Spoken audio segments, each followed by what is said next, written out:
जी अस्सलाम वालेकुम, नमस्ते, सत श्री अकाल व्यूअर्स। उम्मीद करता हूँ आप सब खैरियत से होंगे, खुश होंगे।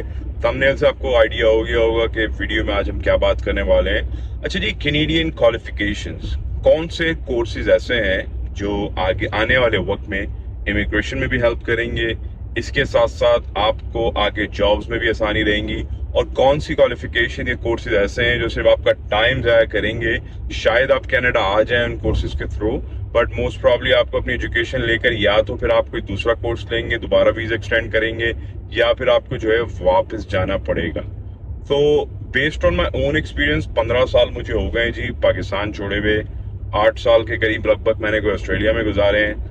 तकरीबन 6 से 7 साल मुझे जो है वो रफली कनाडा में हो रहे हैं। तो एक अच्छा खासा मेरा एक्सपोजर है, ये एक्सपीरियंस आप कह सकते हैं। मैंने स्टूडेंट लाइफ से स्टार्ट किया था बैक इन 2011 ऑस्ट्रेलिया में, और यहाँ कनाडा में हमने जो है वो डायरेक्ट पीआर लेके लैंड किया था एज अ परमानेंट रेजिडेंट। तो काफ़ी तजुर्बा है जी, और उसी तजुर्बे की बेस पे हम आपसे कुछ चीज़ें मैं शेयर करने वाला हूँ, और कुछ गलतियाँ जो मैंने की लाइफ में मैं चाहता हूँ कि वो आप लोग ना रिपीट करें। ठीक है जी। तो बड़ी इंपॉर्टेंट वीडियो है। सबसे इंपॉर्टेंट चीज़ हम कोर्स के बारे से डिस्कशन करेंगे, कौन से कोर्सेज बहुत इंपॉर्टेंट है, और आने वाले वक्त में अगर आप इंशाल्लाह आने वाले वक्त में ये कोर्सेज आपको जो है इमिग्रेशन भी दिलाएंगे, अच्छी जॉब भी सिक्योर करवाएंगे।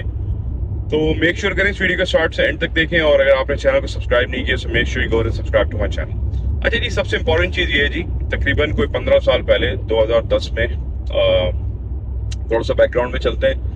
मुझे जी बड़ा शौक हुआ जी ऑस्ट्रेलिया जाना है। मैं अपना बैचलर्स कर रहा था पाकिस्तान में सॉफ्टवेयर इंजीनियरिंग, वो छोड़ के जी मैंने सोचा नहीं ऑस्ट्रेलिया जाना है, क्योंकि मेरे कजन्स वहाँ थे, और एक आपको पता है ये कुछ एक अलग ही माइंडसेट होता है लोगों का। और अब आज के वक्त में भी ऐसे लोग आपको मिलते हैं जो बस उनको एक लाइक एक क्रेज होता है कि भाई मुझे बस निकलना है यहाँ से, राइट। सो वही चीज़ मेरे साथ थी।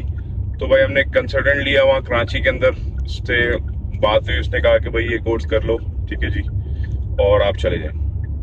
और बस आपका लाइक वो टाइम बहुत इजी था। पीआर तो खैर एक आगे की चीज़ थी, बहुत उस वक्त निकलना ही प्रायोरिटी थी।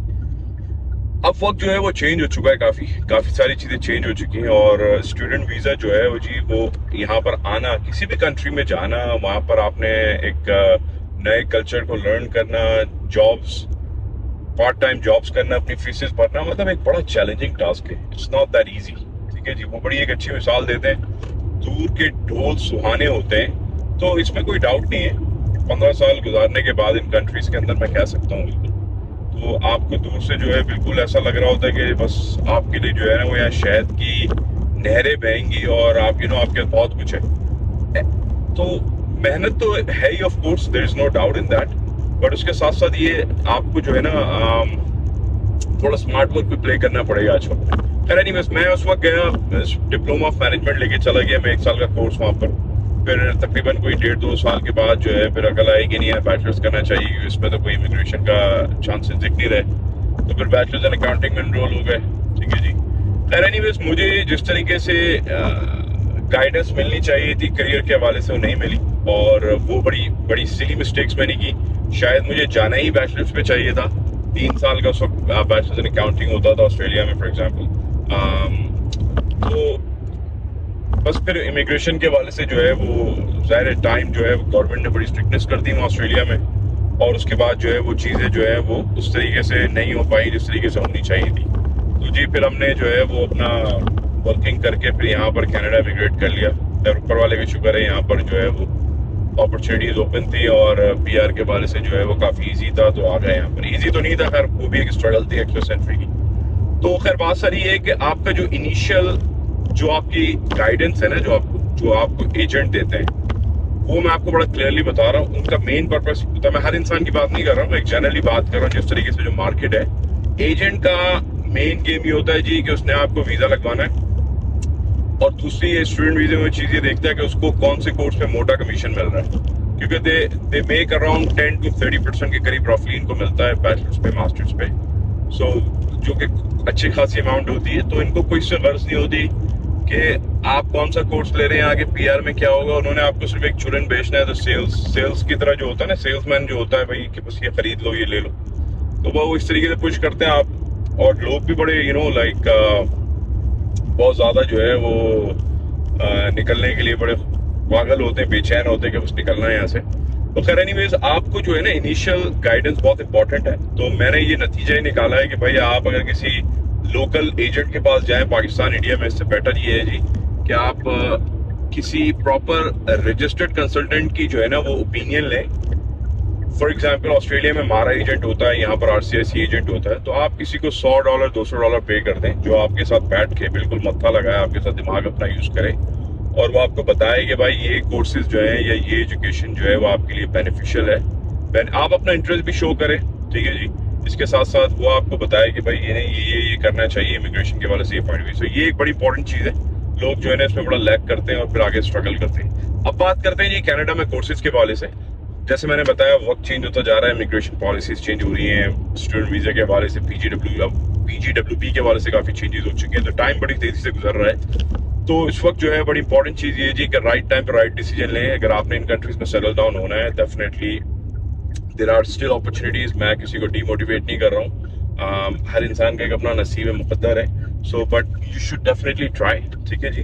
बट थोड़ा सा मैंने जैसे बताया स्मार्ट प्ले करना है। कोर्सेज के हवाले से जी देखिए, पहले होता है इस तरीके से, इन कंट्रीज में एंट्री करने के लिए, कनाडा में एंटर होने के लिए आपने 1 साल का कोर्स ले लिया, डिप्लोमा ले लिया, कोई सर्टिफिकेशन ले ली, राइट। अब वो टाइम जा चुका है, there is no doubt in that, मुझे कोई इसमें शक नहीं है, वो टाइम जा चुका है। अब आपने जो है ना प्रोफेशनल क्वालिफिकेशंस करनी है। अगर आप समझते हैं कि आपको, अगर कोई एजेंट बोल रहा है भाई मैं ट्राई कर लेता हूँ, 1 साल का आपको डिप्लोमा लगा देता हूँ, उस पर चले जाएं, तो आपने इससे बेटर ये है कि वो पैसों को यूटिलाइज करके कहीं और कुछ और कर लें, ठीक है जी। क्योंकि आप 1 साल 2 साल के कोर्स पे यहाँ पर आएंगे, पीजीडब्ल्यूपी के हवाले से आपने चेंजेस देखी हैं, तो वो सिर्फ आपका टाइम वेस्ट होगा, इमिग्रेशन आपको मिलनी नहीं है, ठीक है जी। सो बेटर ये है जी कि आप उन कोर्सेज पर, उन एजुकेशन क्रेडेंशियल चीजों पे फोकस करें जो आपको आगे वाकई कुछ दिला सकें, राइट। सो फॉर एग्जाम्पल आज का जो वक्त है और जिस तरीके से कनाडा में चीजें चेंज हो रही हैं, मेरे हिसाब से जो मैं देख रहा हूँ, जिस तरीके से मेरी अपनी रिसर्च चल रही है, तो देखिए एक हेल्थ केयर का जो प्रोफेशन है या हेल्थ केयर की जो डोमेन है, राइट, इसके अंदर जो है ना वो एक मैसिव शॉर्टेज है और प्रोविंस भी उसको फिल कर रहे हैं। आप देखते हैं ऑक्यूपेशन एंड डिमांड लिस्ट के अंदर आपको हेल्थ के ऑक्यूपेशन दिखते हैं। सो अगर आपका पीआर लेना यहाँ पर मेन मकसद है तो आई वुड से, और आप इतना एजुकेशन के हवाले से कंसर्न नहीं है, बस मतलब आपका एक माइंडसेट होता है ना कुछ लोगों के, भाई मुझे अभी करियर का कुछ पता नहीं है, क्या करना है क्या नहीं करना है, आपको जो गाइडेंस मिल जाए फिर आप उस तरीके से जो है वो आप कर सकते हैं, राइट। सो मैं आपको ये रेकमेंड करूंगा कि आप हेल्थ केयर के कोर्सेज देखें। फॉर एग्जांपल नर्सेज के हवाले से क्वालिफिकेशंस हैं, राइट। नर्सेज के आप कोर्सेज देखें, या फिर अगर आप already for example Pakistan India में एमबीबीएस बीडीएस कर रहे हैं, सो दैट्स ग्रेट, तो आप बस यहाँ डायरेक्ट इमिग्रेशन पे आ सकते हैं। तो आप हेल्थ केयर से रिलेटेड कोर्सेज देख लें जी, पब्लिक हेल्थ हो गई, तो ये मतलब काफ़ी सारी चीज़ें ऐसी हैं जो आपको लॉन्ग टर्म में भी हेल्प करेगी। फिजियोथेरेपीज हो गया, राइट, मसाज थेरेपिस्ट हो गया, ये मतलब ये ऐसे ऑक्यूपेशन है इनमें डिमांड रहती है और रहेगी। इसके साथ साथ दूसरी साइड हम देख लेते हैं टेक्नोलॉजी के हवाले से, तो आईटी जो है वो बूम पर है। फॉर एग्जांपल स्पेशली आपके पास यहाँ पर सबसे बड़ा बेनिफिट ये है कि यहाँ पर आपके यूएस की मार्केट है, तो काफ़ी लोग यहाँ पासपोर्ट लेके जो है वो यूएस इमिग्रेट कर जाते हैं, या वहाँ पर उनको जॉब मिल जाती है इजीली, या फिर रिमोटली काम कर रहे होते हैं।